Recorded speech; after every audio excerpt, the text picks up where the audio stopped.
Hey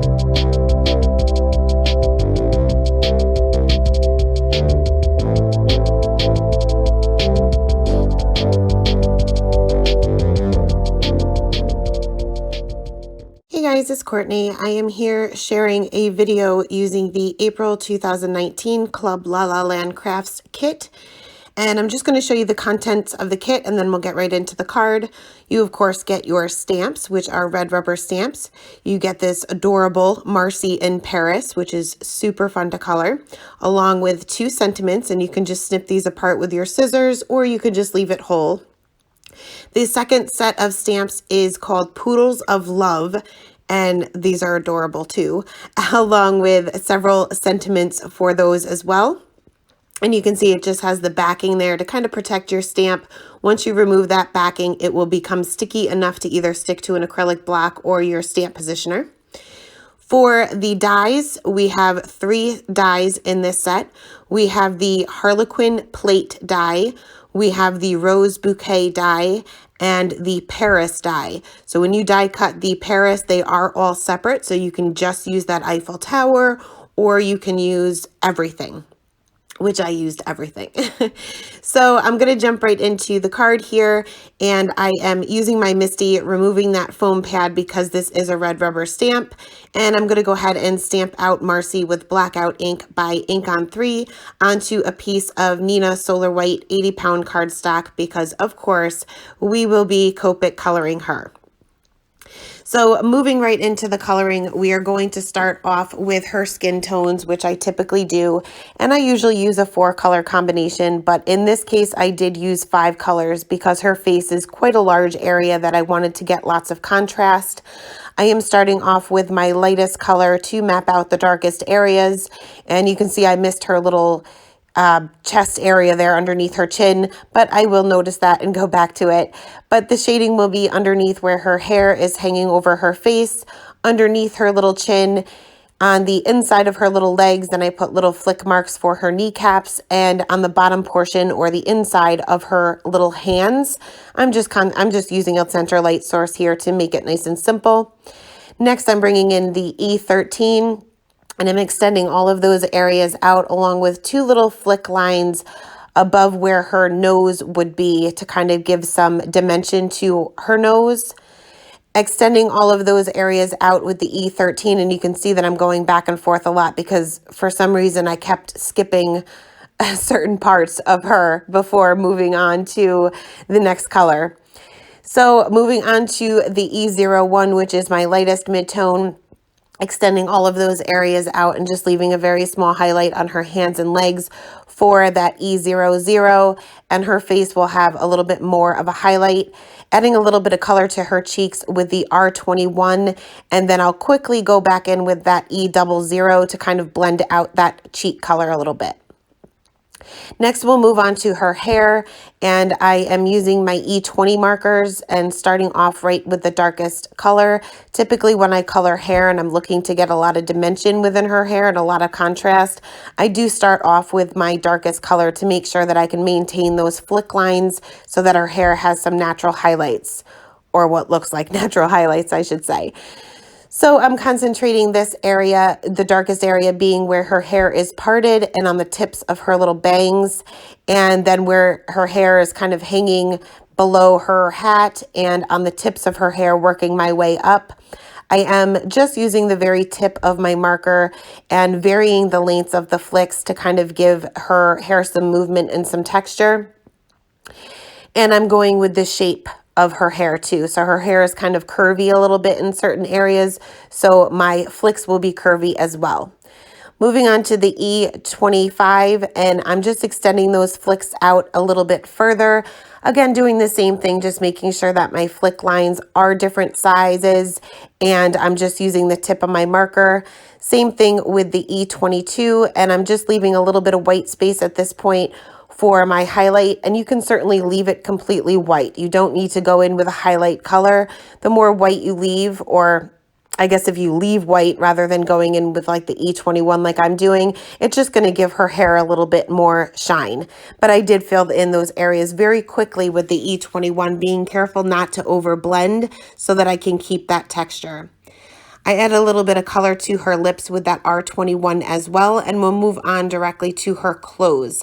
And I wanted all of this to be browns and khakis and things like that, my whole entire card. So I'm starting off with my lightest color here, which is the E30, to kind of lay down some color where my darkest areas will be. I'm going to add some pleats into her skirt, and for her hat, my highlight is going to be right there on the top center, but it kind of dips in a little bit. So I'm making a little U-shaped there where it is dipped in. I'm going to add some stripes to her shirt. I know this sample picture that shows you what comes in the kit. She has stripes on her shirt, and I thought it looked cute. So I'm going to do that as well.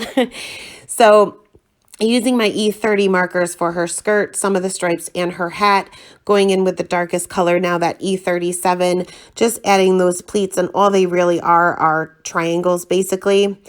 And I'm adding some shading to the stripes on her shirt where her one arm is in front of her on the left-hand side, and on her right, or her left arm, but on the right-hand side for us, there would be a shadow because her arm is kind of tucked behind her. For her hat, I'm just concentrating the darkest areas being where it's kind of behind her a little bit, I guess, where it's coming from behind her head, and then a little bit towards the top. So I'm using some flicking motions here just to make my blending a little bit easier in the end. Going in with my E33, and all I'm doing for her pleats is just making those triangles a little bit longer and a little bit wider, extending all of those areas out with where we laid down the E37 with that E33 on her shirt. Same thing with her hat, just extending those flick lines out a little bit, including that little U mark that we had created. And this will just give a little bit more movement to her hat. Next, going in with the E31, doing the same exact thing, just making those triangles a little bit bigger. And at this point, I am not adding any other shading to her skirt. I will go back and add some more, but I like to, it scares me to be quite honest, to add the pleats to the skirt and shading at the same time. So I typically will add the pleats, get the rest of the coloring done, and then kind of go from there as far as what will be needed.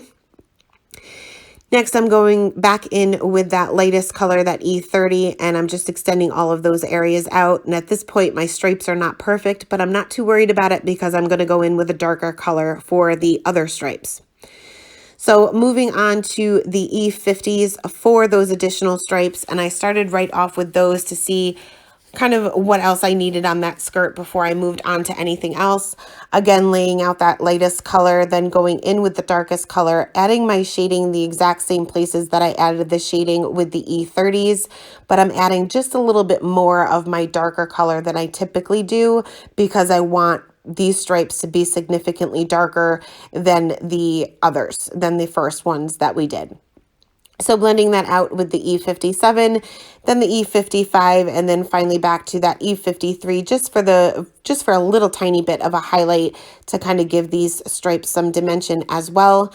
And this is where I'm kind of looking at the skirt, and it looks like I have a horizontal striped shirt and a vertical striped skirt. And that does not look good. That doesn't match. My mom always used to tell me, ever since I was little, I could point out people in public where their outfits didn't match. So this doesn't match. So I'm going back in with my E30 markers to add a little bit more shading to the skirt, still leaving those pleats, adding a little bit of shading where her shirt is hanging over her skirt, and just a little bit on either side with that E33, E31, and then blending that out with the E30. And that looks much more like pleats to me than it does stripes.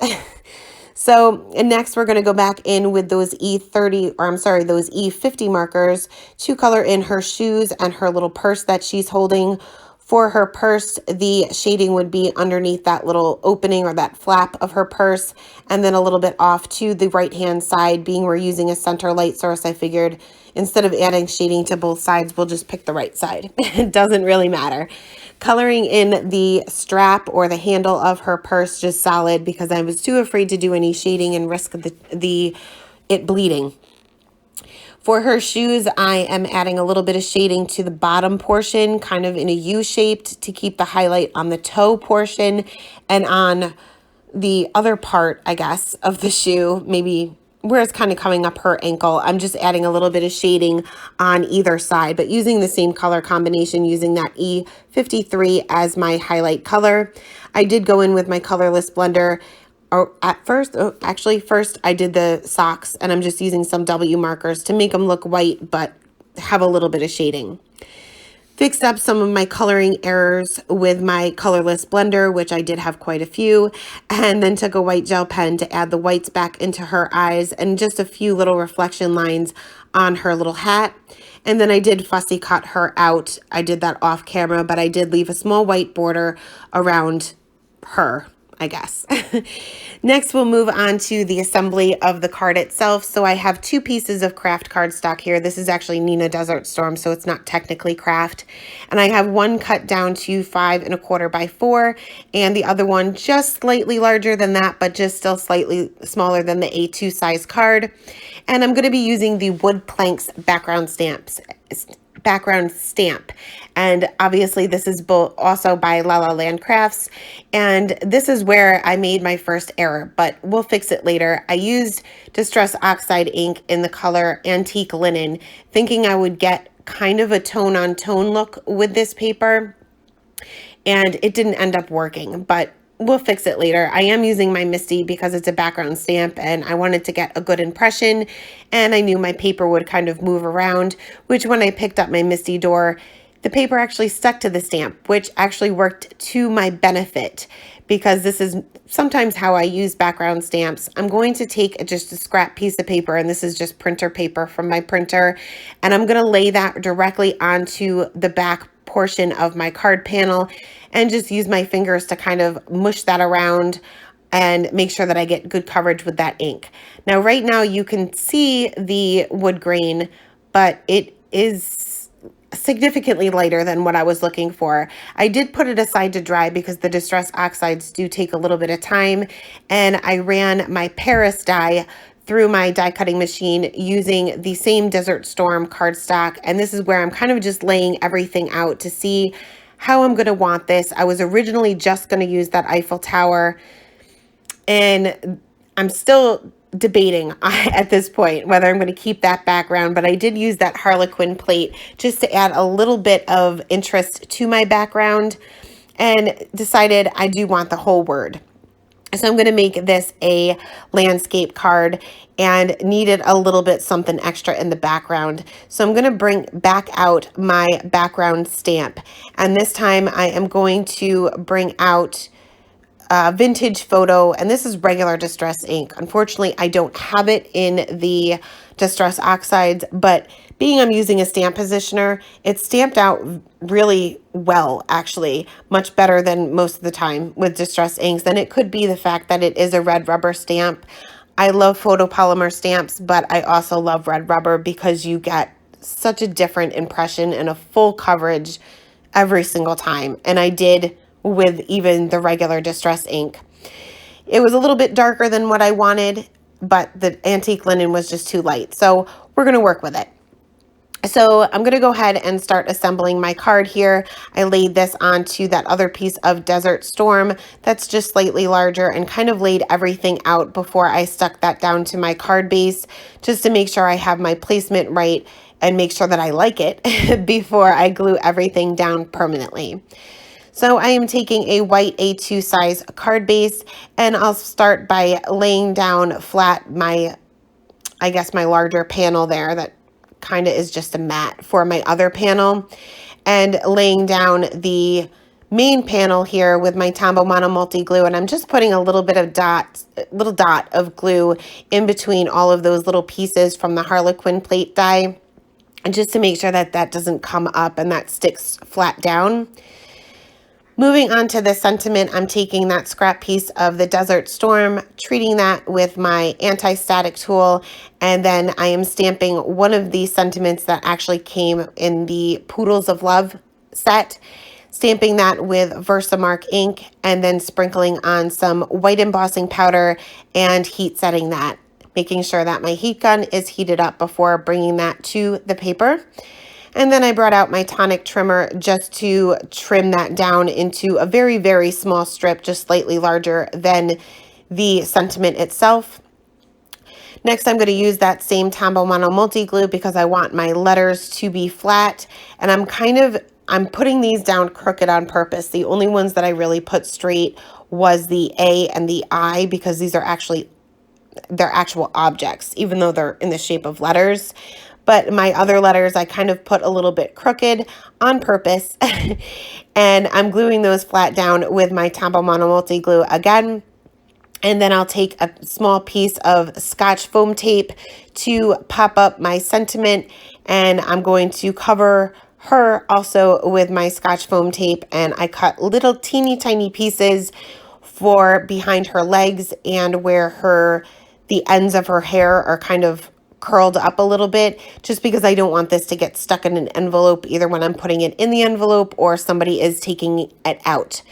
So I removed the backing of my Scotch foam tape and went ahead and popped her off to the right hand side of my card base here. And she is slightly hanging off the panel itself, but she's no bigger than the card base itself.